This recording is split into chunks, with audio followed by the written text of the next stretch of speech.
Well, we do have concrete proof that Dak Prescott is no longer in his walking boot. Should there be any cause for concern? I mean, they said it was a minor right foot sprain and that it just temporarily required him to have a walking boot on. That's what sources from ESPN, Todd Archer, reported. But be clear, we do know that Dak Prescott has dealt with major injuries, and one more in particular and specific was the horrific injury that he sustained that was a season-ending injury to his ankle and foot. Is there cause for concern knowing that he had a sprain in the foot and that he was in a walking boot heading into training camp? And guys, how does that play a part in just the idea and the approach of what's next for Dak Prescott? Is it too premature to even answer that? Or how should we be looking at this in terms of him wanting a contract and knowing that there are ultimately other guys that are big-name guys that are looking for contracts as well? Number one, with the walking boot, when you hear what was said, it was, when I fractured my ankle, this is basically a maintenance thing. If I'm going to be walking a ton, put the boot on so it doesn't swell up. I don't see any big deal in that. The contract situation, Dak is in a great position, but is he really? Because if I'm the Dallas Cowboys, I'm not signing Dak Prescott to an extension. I'm not. Like, why? You've had year after year to prove you can take us where you want to go, where we want to go, and that is yet to happen. And now I'm going to pay you $60 million a year? Absolutely not. I'm not doing it, because we'll have a good season, we'll be talked about, and then we're going to lose in the playoffs. I'm not doing it. Not when my best player, Micah Parsons, doesn't have a contract. My second best player, CeeDee Lamb, doesn't have a contract. My third best player, which is Dak Prescott. Now, if you will take a lot less than what I believe you want, then yeah, we can work something out. But I'm not giving you $1 over, say, $53 million a year. I'm not. I think $53 million a year is a bit much, but I'd be willing to do that. So with Dak, he's going to have to play better in the playoffs. You can't have these great performances in a regular season, and then, because I believe the Cowboy team of last season was probably the best that they've had. And speaking of Jordan Love, they spanked them. The Packers and Jordan Love spanked them. It wasn't even a game. They made it look a little closer than what it was, but it wasn't a game. They got spanked. I'm sitting there looking at the whole Dallas Cowboys situation. I really believe that the Cowboys, Jerry Jones and his son, man, they are taking a stance of Super Bowl or bust. I really believe that. Being that you go into the offseason, you don't add any free agents to the team. You don't spend any money. You don't accommodate the man, CeeDee Lamb, versus what he has earned and what he has deserved to be paid. The reason that you're not paying him, nobody understands that.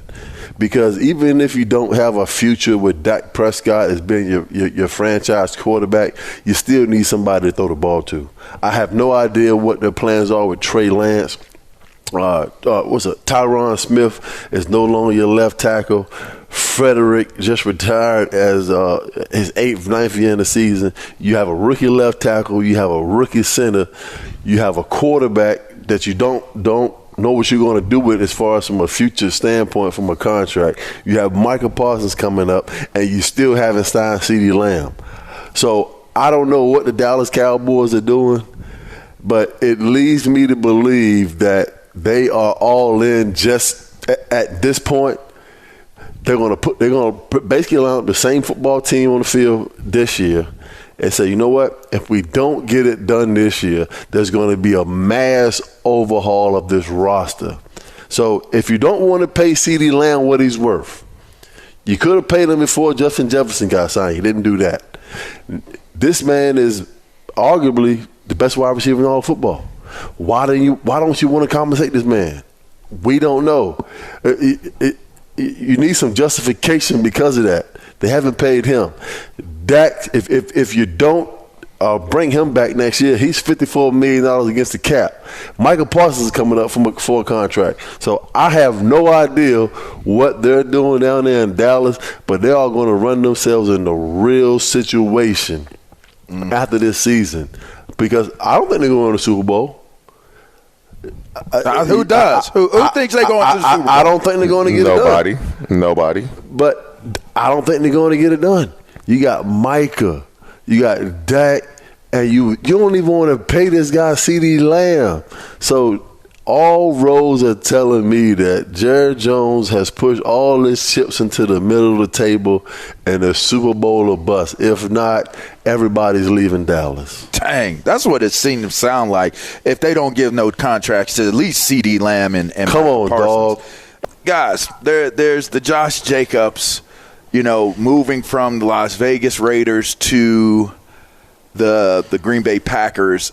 He had some interesting things to say, and I got to tell you, I'm not so sure I don't agree with Josh Jacobs. Here's what he had to say.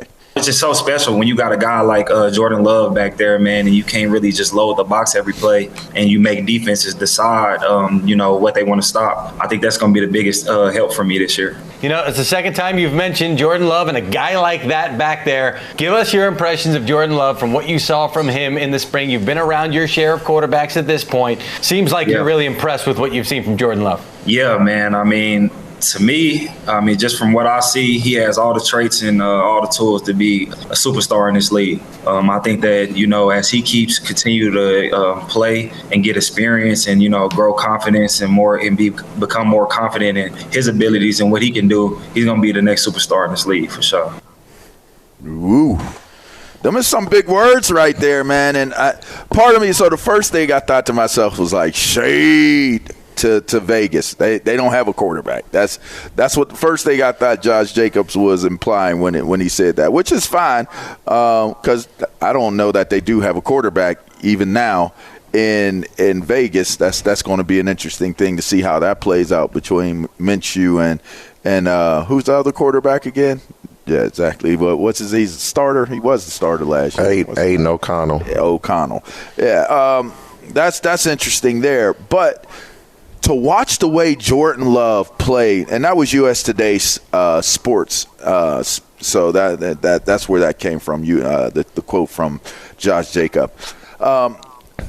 I look at what Jordan Love was able to do, and what he was able to accomplish at the second part of the season. It was lights out, if you ask me. I mean, he was playing at a different level. The game between the Dallas Cowboys and the playoffs, that was next level, the way he diced them up.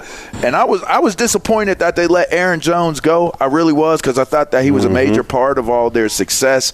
But I think Josh Jacobs is a very, very well-rounded back as well. He's multidimensional as well, as most backs coming into the league these days have to be at this point.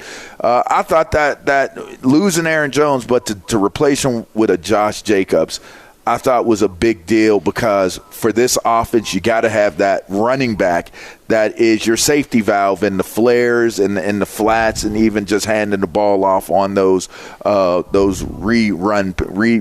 the pass type of scenarios. So what are you guys' take on it? I like Jordan Love. I think he's prime and set to have another big year as well. Well, I like Jordan Love because when he came out in the draft, I was very high on him. And obviously he hadn't played much because of Aaron Rodgers, and I was getting a little flack. Oh, TJ, you said Jordan Love was going to be this. You said Jordan Love was going to be that. Well, look, TJ was right again.